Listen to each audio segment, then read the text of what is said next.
And then the first thread is called, I call it Cedrella. The feds wouldn't let us call it Cedrella, but I call it Cedrella. It's aged on Spanish cedar.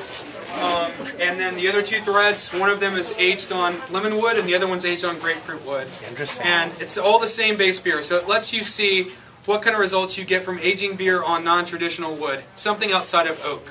So this is the new facility. Hey, no problem. Really? I got the hot one. Get away from me. Wow. We thought that it was suiting to put the Mayan calendar on the wall.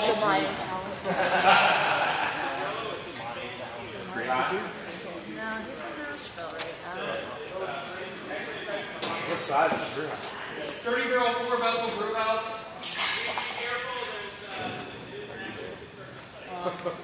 This is the mash tun right here. If you guys want to walk up here in a second, let me get down first after I talk about all the vessels. But this is the mash tun right here.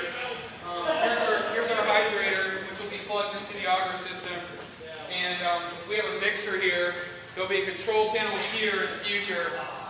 It's pretty sweet. It's a touchscreen system, so we'll be able to touch it, and it gives a display. You can touch whichever vessel you want to make changes to. You can turn like the mixer on, or turn pumps on, or whatever from this position. 4 different VFDs. There's a variable frequency drives, which allow us to increase or decrease the flow of the pump without having to open and close valves. And then the sparge loader, which has a rake system in it, and it also has really nice system. It's like a under-screen CIP system, which you're probably going to have a hard time seeing it and understanding what you're saying, but really nice rake system, reverse flow, all that stuff. So you said CIP. Clean in place. Clean in place is what CIP stands for.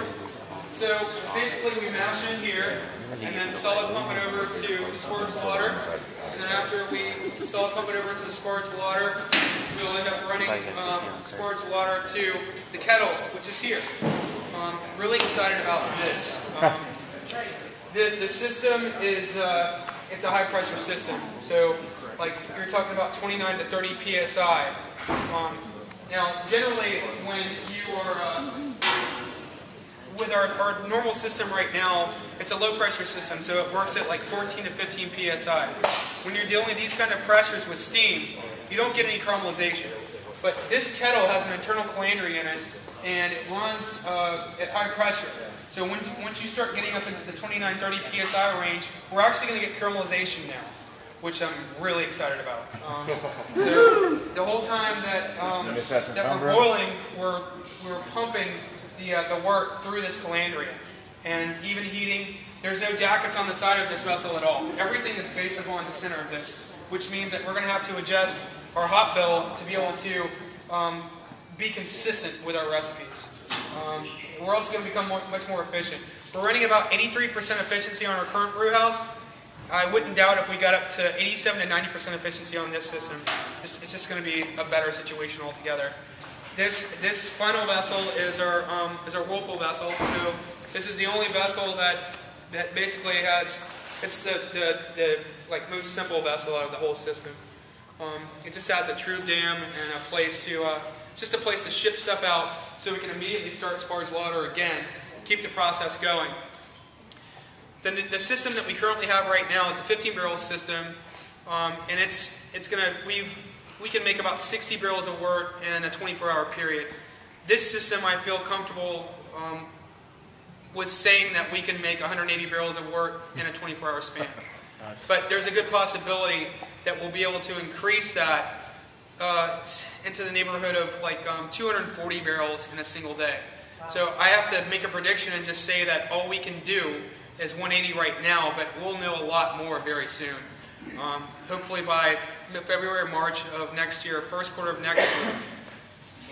So these two tanks over here to my left, these are 90-barrel fermenters, and so this is an immediate increase in fermentation capacity by like 180 barrels. It's pretty significant. We're going to be moving all the 30 barrel tanks and all the 60 barrel tanks down here in the beginning. We're also going to be adding 2 120 barrel fermenters, which will start being added in this area of the room here, a tank farmed out this way. When all is said and done, we'll be able to increase our total fermentation capacity, max this building out at about 2,430 barrels. What that does is that means that if we turn these tanks every 2 weeks, that means we'll be able to produce over 58,000 barrels annually. All right. So it's a big step, and it's another reason why we've decided not to move forward with. I had several people ask me tonight about why don't we continue on with the sour program, things like that. Honestly we can't. With this kind of growth, we're not in the position to be able to do something like that.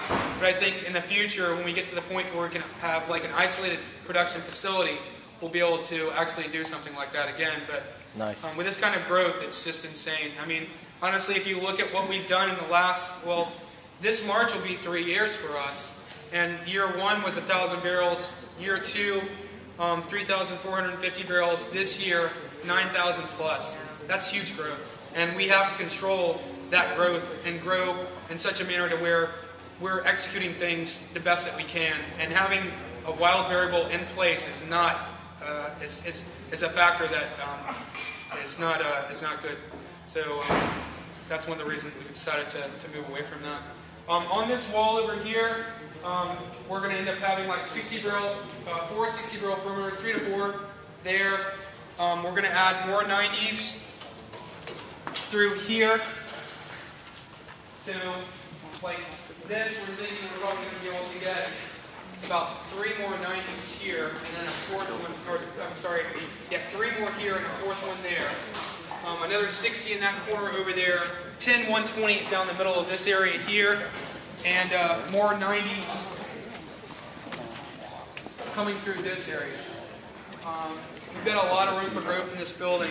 The main thing that we've had to really pay attention to is the fact that if you look at the building, our biggest benefit is the fact that we have more height here. So the apex is what we have to play to. So maximize floor space and maximize head space. And that's what we're trying to achieve in this project. If you guys want to walk up here and look around. Question, Wayne. Sure, yeah. Question. 2 things that you're facing in growth. One would be production capacity, and the other would be distribution network. You've obviously had tremendous recognition nationally, well deserved. Which of the 2 is affecting your growth more today? Production capacity or distribution network?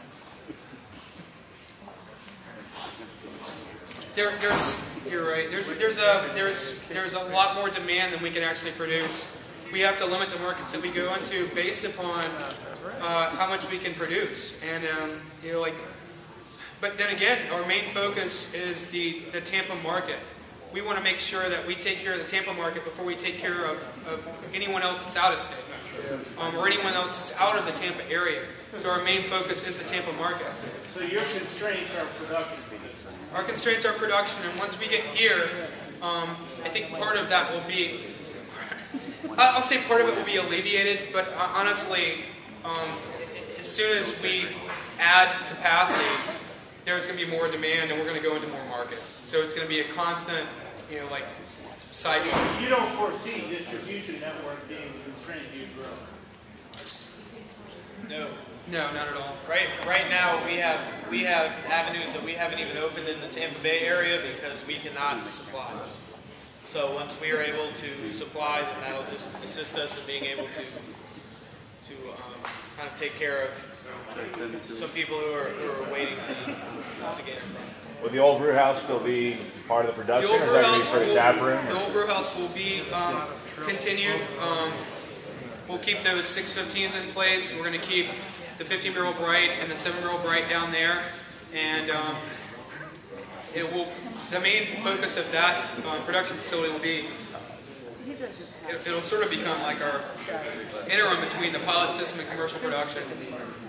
It'll also feed the tasting room.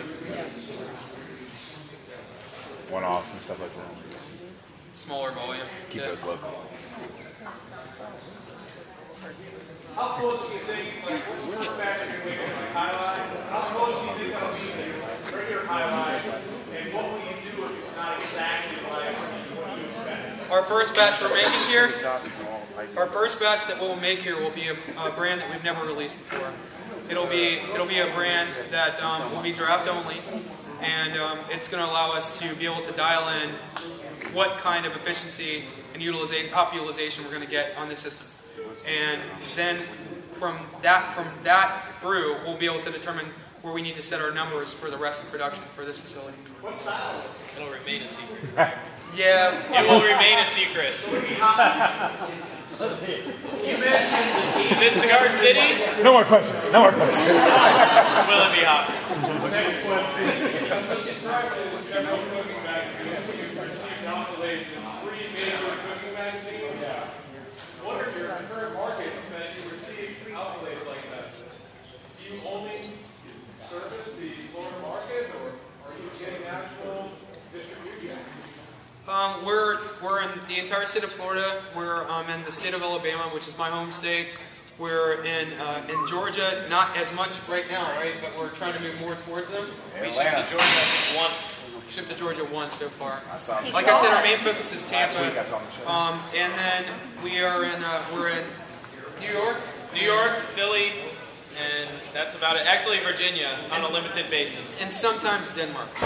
And actually, their beers are available in DC as well.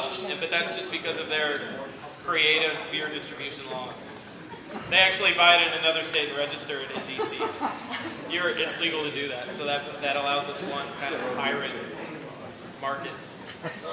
Due to beer, I can get you everywhere. That's it. Very fortunate for that. Awesome. Anyone else have any more questions? Does this system have any kind of Herms or rim system involved in it, or do you plan to add that into it? Herms or rims?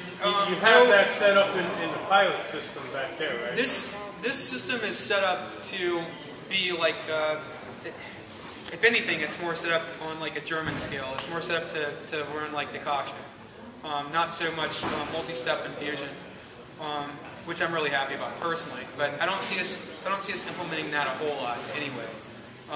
Our efficiency is definitely going to increase because once we mash in over here, the mash tun is jacketed. It has steam jackets on it, so we'll be able to mix it with a mixer and bring the temperature of the mash up to mash-up temp before we solid pump it over to the sparge water. So I think that alone will help to increase our efficiency. So decoction means you're going to bring it out of the mash, heat it, put it back? Well, yeah, technically, that's what you would do, but we're more set up to conduct decoction than we are to conduct a multiple step infusion mash. That's interesting. Okay. Anyone else? Before we let you guys walk up here and look. Cheers to you and your crew. Absolutely. Cheers to you guys. Cheers. Cheers. Congratulations.